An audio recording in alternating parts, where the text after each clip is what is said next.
நன்றி சீமான். இப்போது குறித்துக் கொள்ளுங்கள். இனி எந்த ஊரில் நீங்கள் பெரியாரை பற்றி இழிவு செய்து பேசினாலும் அதே ஊரில் அதே இடத்தில் அடுத்த நாள் இப்படி ஒரு பெரும் கூட்டத்தை நாங்கள் நடத்திய தீர்வோம். திராவிட பன்றிகள் என்று சொல்லுகிறீர்களே, இது விமர்சனமா? நாங்கள் அத்தனை பேரும் உயிராய் நேசிக்கிற எங்கள் முத்தமிழ் அறிஞர் தலைவர் கலைஞரை திருவாரூர் திருடன் என்று சொல்லுகிறீர்களே, இது விமர்சனமா? தொலை தூரத்திலே இருந்து சில நாய்கள் குறைக்கின்றன என்கிறீர்களே, இது விமர்சனமா? உங்களுக்கு மனச்சாட்சி இருந்தால் சொல்லுங்கள். விஜய் போதை, சீமான் விஷம். அதுதான் உண்மை. போதை தெளியும். ஒரு தேர்தலுக்கு மேல் அவரால் தாக்கு பிடிக்க முடியாது. ஆனால் இது விஷம். அயோத்திதாசரையும் இரட்டை மலையாரையும் திராவிட பன்றிகள் என்று சொல்லுவதற்கு எந்த பன்றிக்கும் உரிமை இல்லை என்பதை உரத்து சொல்லுங்கள். நன்றி இல்லாத, நாணம் இல்லாத ஈனப் பிறவிகளை தவிர வேறு யார் இங்கு மறப்பார் பெரியாரை?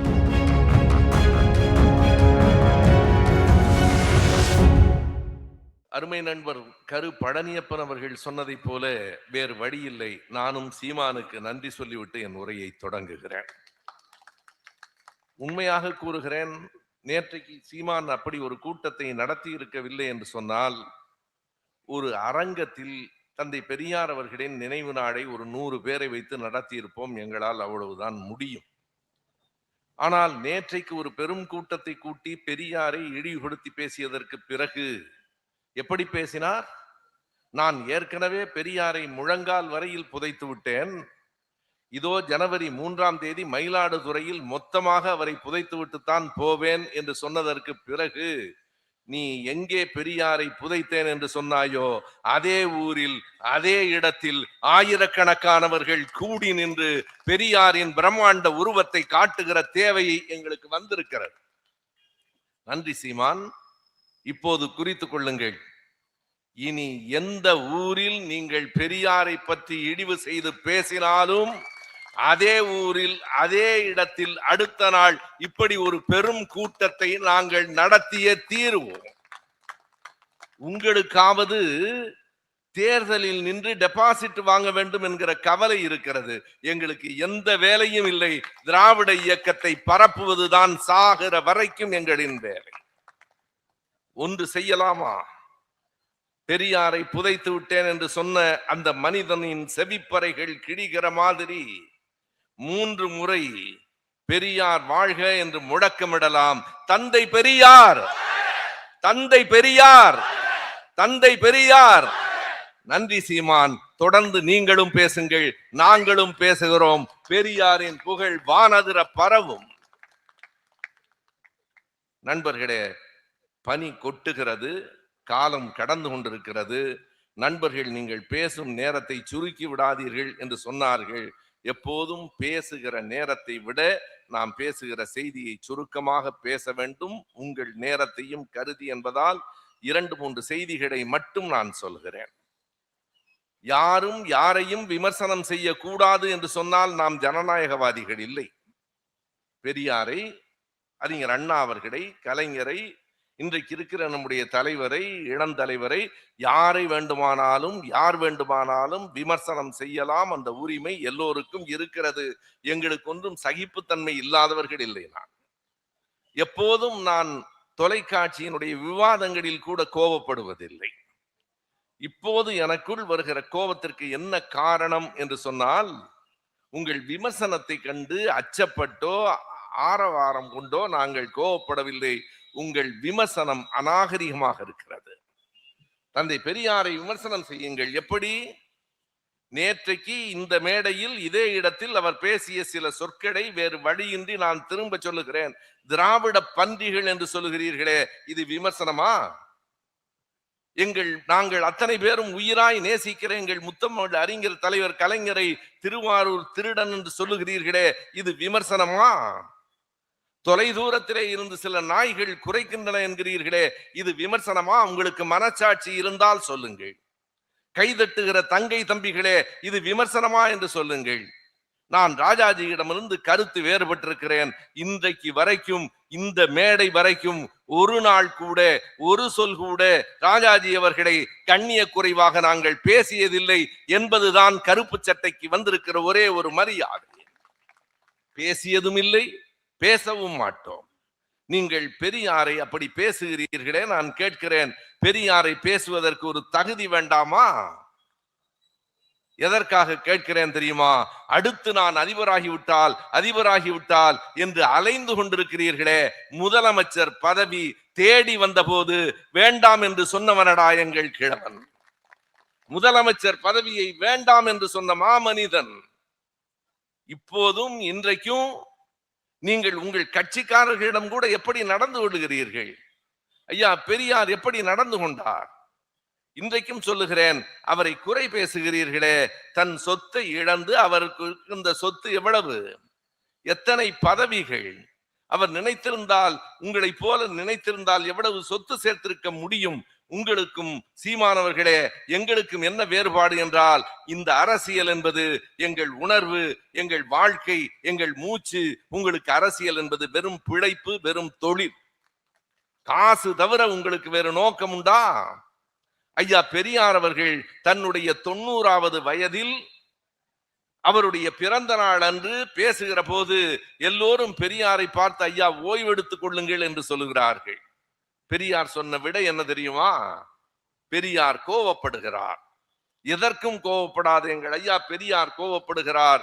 அப்போது சொல்லுகிறார், ஓய்வெடுத்துங்கன்னு சொல்றீங்களே, நான் காலையில 2 இட்லி சாப்பிடுறேன், அப்புறம் ஒரு டீ சாப்பிடுறேன், மத்தியானம் கொஞ்சம் புலவு சோறு சாப்பிடுறேன், சாயந்தரம் மறுபடியும் டீ சாப்பிடுறேன், இரவுல ஏதோ ஒரு புலவோ சப்பாத்தியோ சாப்பிடுறேன்.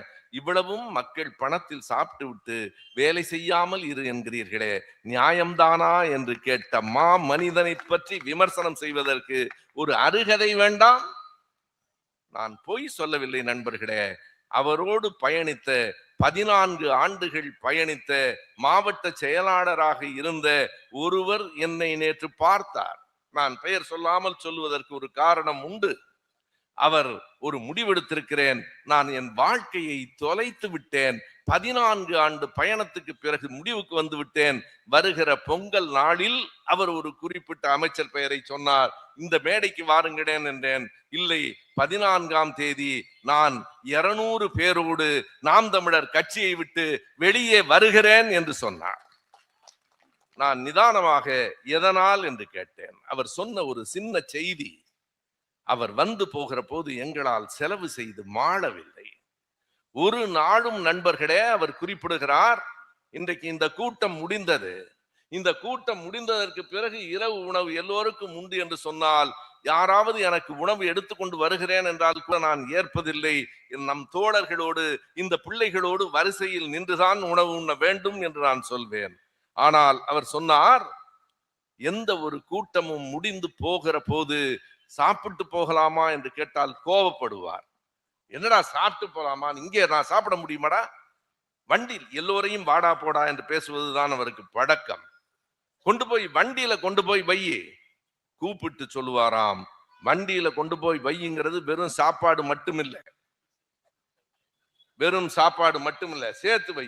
நான் யார் ஒருவரையும் அவரை குறைத்து சொல்ல வேண்டும் என்பதற்காக சொல்லவில்லை. மது இல்லாமல், மாமிசம் இல்லாமல், ஆடம்பரம் இல்லாமல் தன் பிள்ளையை 8 லட்சம் ரூபாய் கட்டி உலக தரத்தில் ஒரு பள்ளியில் சேர்க்காமல் வாழ முடியாத நீங்கள் எங்கள் ஐயாவை பற்றி பேசுவதற்கு என்ன தகுதி இருக்கிறது என்பதற்காக கேட்கிறேன்.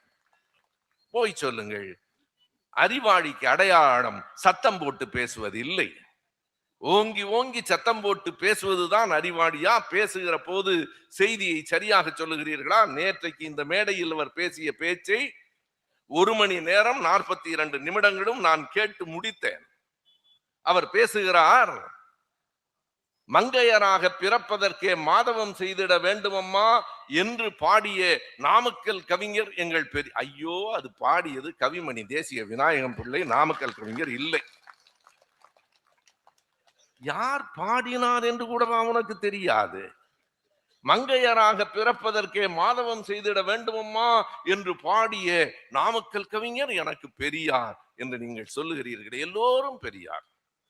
கண்ணதாசன் வரைக்கும் வந்து விட்டார். எப்போதாவது வரலாறு படித்திருக்கிறீர்களா? என்ன எழுதினார் நாமக்கல் கவிஞர்? நாமக்கல் கவிஞர் தன்னுடைய இறுதி நாட்களில் 72வது வருடம் இறந்து போய்விட்டார். அவர் இறந்து போகிற போது அவருக்கு வயது 83. அவர் என்ன எழுதினார் என்றால், கலைஞருக்கு ஒரு கடிதம் எழுதினார். அவர் தன்னுடைய இறுதி காலங்களிலே பொருளாதாரத்திலே சிரமப்பட்டு கொண்டிருந்த போது தேடி பிடித்து வாழ்நாள் முழுவதும் மாதம் ஒரு தொகை உங்களுக்கு அரசிடமிருந்து உதவி தொகையாக வரும் என்று ஆணை வெளியிட்டவர் நம்முடைய தலைவர் கலைஞர் அவர்கள். அதற்கு அவர் விடை எழுதினார், நான் கேட்காமலேயே. குறித்துக் கொள்ளுங்கள், நான் கேட்காமலேயே. நாமக்கல் கவிஞர் திமுக காரர் அல்ல, அவர் காங்கிரஸ் கட்சியை சார்ந்தவர். அவர் எழுதினார், நான் கேட்காமலேயே வாழ்நாள் முழுவதும் எனக்கு முன் தேதியிட்டு ஒரு உதவித்தொகையை கொடுத்திருக்கிறீர்களே. அவர் எழுதுகிற போது அந்த கடிதம் எப்படி தொடங்குகிறது என்றால், மெய்யன்பரே, கருணாநிதி என்னும் சொல் உங்கள் பெயராக மட்டுமில்லை, கருணையும் நிதியும் உங்கள் செயலாகவும் இருக்கிறது என்று நாமக்கல் கவிஞர் எழுதிய கடிதம் இருக்கிறதே. நாமக்கல் கவிஞர் பெரியார் என்றால் நாமக்கல் கவிஞர் பாராட்டிய கலைஞருக்கு என்ன பெயர் என்று நாங்கள் கேட்கிறோம். வரலாற்றை படியுங்கள். ஒவ்வொரு இடத்திலும் வ.உ.சி. அவர்கள் பெரியார் அவர்களை பற்றி பேசிய பேச்சு புத்தகமாக இருக்கிறது. 1928வது ஆண்டு சேலம் மாநகரில் வ.உ.சி. அவர்கள் பேசிய அந்த பேச்சை வ.உ.சி. நூலகம் என்கிற பதிப்பகம் ஒரு சிறு புத்தகமாக வெளியிட்டிருக்கிறது. எதற்காக அந்த பதிப்பகம் பெயரை எல்லாம் சொல்லுகிறேன் என்றால், அப்படியாவது வாங்கி தொலைத்து படியுங்கள், ஒரு முறையாவது படித்து தொலையுங்கள். மேடையில் சத்தம் போட்டு பேசுவதால் எனக்கு என்ன தோன்றுகிறது, யாரோ எழுதிய பாட்டை, அது கவிமணி எழுதிய பாட்டை நாமக்கல் கவிஞர் என்று சொல்லுகிற சீமான் நாளைக்கு மேடையிலே இப்படி பேசினாலும் பேசுவார். கற்க கசடர கற்பவை கற்றபின் நிற்க அதற்கு தக என்று எழுதிய எங்கள் பாரதியை போல சொன்னாலும் சொல்லுவோம். அதை நம் அறிவார்ந்த தம்பி தங்கைகள் கேட்டு மகிழ்ந்தாலும் மகிழ்வார்கள். எதையும் படியுங்கள். அரசியல் பெரும் சொல் என்கிற தலைப்பில் வெளியிடப்பட்டிருக்கிற அந்த நூலில் வ.உ.சி. எழுதுகிறார், இன்றைக்கு தமிழ்நாட்டை காப்பாற்றுவதற்கு வேறு யாரில்லை. அவர் காங்கிரஸ் கட்சியில இருந்து விலகி வந்த நேரம்.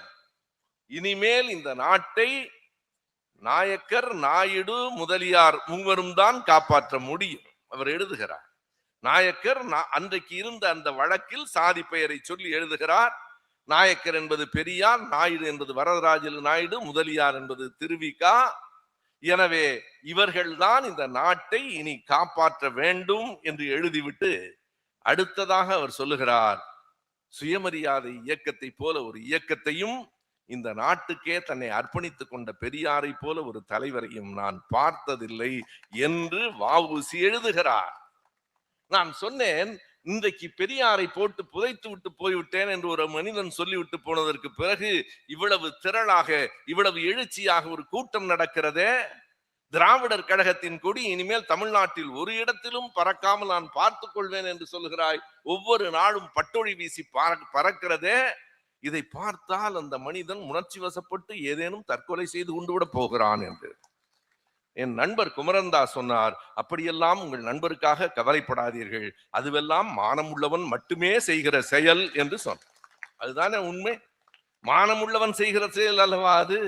உனக்கு உண்டா? நான் கேட்கிறேன், நீங்கள் என்றைக்காவது பெரியாரை அழித்து விடுவேன் என்று எதற்காக? பேராசிரியர் ஜெயராமனுக்கே புரியவில்லை என்றால் எனக்கு எப்படி புரியும்? எதற்காக இப்போது இதை பற்றி பேசிக் கொண்டிருக்கிறான் என்று எனக்கு புரியவில்லை என்றால் காரணத்தோடு தான் நண்பர்களே. வாக்கு சரிந்து கொண்டிருக்கிறது, வாக்கு அழிந்து கொண்டிருக்கிறது, காணாமல் போய் கொண்டிருக்கிறார்கள். அவர்களுக்கு 2 அச்சம்.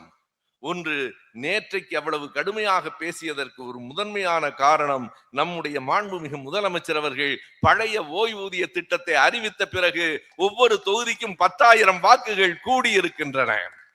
அது ஒன்று. இன்னொன்று, விஜய் என்று ஒரு நடிகர் வந்து இருக்கிற இந்த ஆளுடைய கொஞ்ச நஞ்சம் வாக்குகளையும் எடுத்துக்கொண்டு போகிறானே என்கிற பதற்றம். நாங்கள் விஜயை ஆதரிக்கவில்லை. சிங்கப்பூரில் கேட்ட போதே நான் சொன்னேன், 2 பேரையும் ஒப்பிட முடியுமா என்றார்கள். விஜய் போதை, சீமான் விஷம். அதுதான் உண்மை. போதை தெளியும், ஒரு தேர்தலுக்கு மேல் அவரால் தாக்கு பிடிக்க முடியாது. ஆனால் இது விஷம். ஆகையினாலே இப்படி ஒன்றை கவனத்திலே வைத்துக் கொண்டுதான் அந்த கவலை, அந்த பதற்றத்திலே தான் என்ன பேசுகிறோம் என்று திராவிட பன்றிகள் என்று யாரை சொல்லுகிறீர்கள்? நான் இப்போது சொல்லுகிறேன். திராவிடம் என்ற சொல்லை 1944 தான் ஐயா பெரியார் தன்னுடைய கடகத்திற்கு வைத்தார். முதலாக திராவிடத்தை யார் வைத்தார்? இங்க மேடையில பேசுகிற போது மிக தெளிவாக சொன்னார்கள். யார் வைத்தார்? குறித்துக் கொள்ளுங்கள் நண்பர்களே, அவர்கள் படிக்க மாட்டார்கள், குறிக்க மாட்டார்கள், நாம் குறித்துக் கொள்ளுவோம். 1885 திராவிட பாண்டியன் என்று ஒரு இதழ் இந்த மண்ணிலே வந்தது. ஜான் ரத்தினம் என்பவர் தொடங்கினார். அதில் ஆசிரியராக இருந்தவர் அயோத்திதாச பண்டிதர். 1892 திராவிடத்தை பெயராக வைத்து தன் அமைப்பை தொடங்கியவர் அயோத்திதாச பண்டிதர். 1894 திராவிடம் என்கிற சொல்லை வைத்து ஒரு கட்சியை தொடங்கியவர் நம்முடைய தாத்தா ரெட்டைமலை சீனிவாசன். ரெட்டைமலை சீனிவாசன் தன்னுடைய புத்தகத்திலே எழுதுகிறார், அவருடைய ஜீவ சரிதம் என்கிற சுருக்கம் என்கிற புத்தகத்திலே எழுதுகிறார், தன் வாழ்க்கை வரலாற்றில் நான் முன்பெல்லாம் வைத்திருந்த பெயர் இருந்த போதும் எனக்கு மதிப்பு இல்லை. எல்ஜின் பிரபுவை ஆளுநர் மாளிகையிலே நான் சந்திக்க போன நேரத்திலே இந்த திராவிட பேரவை என்று சொன்னவுடனே என்னை உள்ளே அனுமதித்தார்கள். திராவிடம் எனக்கு மதிப்பை கொண்டு வந்து சேர்த்தது என்று எழுதியவர் ரெட்டைமலை தாத்தா சீனிவாசன் அவர்கள். நான் கேட்கிறேன், அயோத்திதாசரையும் ரெட்டைமலையாரையும் திராவிட பன்றிகள் என்று சொல்லுவதற்கு எந்த பன்றிக்கும் உரிமை இல்லை என்பதை உரத்து சொல்லுங்கள். திராவிட பன்றிகள் என்றால் திராவிடத்தை கொண்டு வந்தவர்கள் அவர்கள் தானே. நீ அவர்களைத்தானே சொல்லுகிறாய். 1948 ஈரோட்டில் நடைபெற்ற மாநாட்டில் திராவிட நாடு வரைபடத்தை திறந்து வைத்தவர் யார்? ஐயா திருவிக அவர்கள் திறந்து வைத்தார்கள். திறந்து வைத்து விட்டு பேசிய பேச்சு இப்போதும் இருக்கிறது. திருவிக சொன்னார், நான் இந்த திராவிட நாட்டு படத்தை திறந்து வைக்கிறேன், நீ ஏன் திராவிட நாடு படத்தை, நீ ஏன் வரைபடத்தை திறக்கிறாய் என்று கேட்கிறார்கள். அதில் என்ன பிழை? நான் ஒரு சொல்லை கூட கூடுதலாக சொல்லவில்லை. திருவிக சொன்னதை சொல்லுகிறேன். ஏன் திராவிட நாடு படத்தை நீ திறந்து வைக்கிறாய் என்று கேட்கிறார்கள். அதில் என்ன பிழை? நானும் திராவிடன் தானே என்று சொன்னவர் திருவிக. திருவிகாவை திராவிட பன்றி என்று சொல்லுகிற சீமானை இந்த சமூகம் மன்னிக்காது. நீ எங்களை சொல்லவில்லை, நீ அயோத்திதாசரை சொல்லுகிறாய், ரெட்டைமலையாரை சொல்லுகிறாய், திருவிகாவை சொல்லுகிறாய். எங்கள் தோழர் சிற்பி பேசுகிற போது சொன்னாரே, தேவநேய பாவாணருக்கு திராவிட மொழி நூல் ஞாயிறு என்கிற பட்டத்தை வழங்கியவர்கள் யார்? நான் கேட்கிறேன், யார் வேண்டுமானாலும் வழங்கி இருக்கலாம். அது 1957 சேலத்திலே ராமசாமியார் என்கிற ஒரு மிக பெரியவர், அந்த பள்ளி கல்லூரியினுடைய நிறுவனர், அவருடைய முன்னிலையில் எங்கள் ஐயா பெரியார் தான் அந்த பட்டத்தை அவருக்கு வழங்கினார். எனக்கு ஒரு கேள்வி இருக்கிறது. ஒருவேளை திராவிடம் என்பது பிழையான சொல் என்று சொன்னால் பெரியார் வழங்கியதை விட்டுவிடலாம், பாவாணர் ஏற்றுக்கொண்டிருப்பாரா? அந்த பட்டத்தை பாவாணர் ஏற்றுக்கொண்டார் என்றால் பாவாணரை திராவிட பன்றி என்று நீ சொல்லுகிறாயா? நண்பர்களே, இவர்கள் யாரையெல்லாம் சொல்லுகிறார்கள் என்பதை திருப்பி சொல்லுங்கள், நம்மை அல்ல. நாம் இப்போதும் சொல்லுகிறோம், இவர்கள் மறைமுகமாக அயோத்திதாசரை, ரெட்டைமலையாரை, வஉசியை, திருவிகாவை, பாவாணரை திராவிட பன்றி என்று சொல்லுகிறவனை காலம் ஒரு நாடும் மன்னிக்காது. இங்கே சொன்னது போல பெரியார் ஒருவர்தான் பெரியார் என்று நாங்கள் சொல்லவில்லை. ஈழத்து கவிஞன் சொன்னான், பெரியார் ஒருவர்தான் பெரியார், மானம் கெடுப்பாரை, அறிவை தடுப்பாரை, மண்ணோடு பெயர்க்கும் கடப்பாரை. உண்மையான கடப்பாரை அதுதான், நீ வாங்கிட்டு வந்திருக்கிறது அல்ல. மானம் கெடுப்பாரை, அறிவை தடுப்பாரை, மண்ணோடு பெயர்க்கும் கடப்பாரை, வானம் உள்ளவரை, பூமி உள்ளவரை யார் இங்கு மறப்பார் பெரியாரை என்று கவிஞர் காசி ஆனந்தன் எழுதினார். யார் மறப்பார்? நன்றி இல்லாத, நாணம் இல்லாத ஈனப் பிறவிகளை தவிர வேறு யார் இங்கு மறப்பார் பெரியாரை? தன் சொந்த செலவுக்காக, தனக்கு சொத்து வேண்டும் என்பதற்காக, தன் அரசியல் பிழைப்புக்காக எல்லாவற்றையும் விற்றுவிட்டு யாருக்கு வேண்டுமானாலும் ஆதரவாக பேசுவேன் என்று பேசுகிறவர்களை தவிர யார் இங்கு மறப்பார் பெரியாரை? நீங்கள் எண்ணி பாருங்கள், யார் இங்கு மறப்பார் பெரியாரை என்று ஈழத்து கவிஞர் காசி ஆனந்தன் கேட்டதை ஏன் சீமான் மறுக்கிறான் என்றால், அடிப்படையில் ஈழத்தை அவருக்கு பிடிக்காது.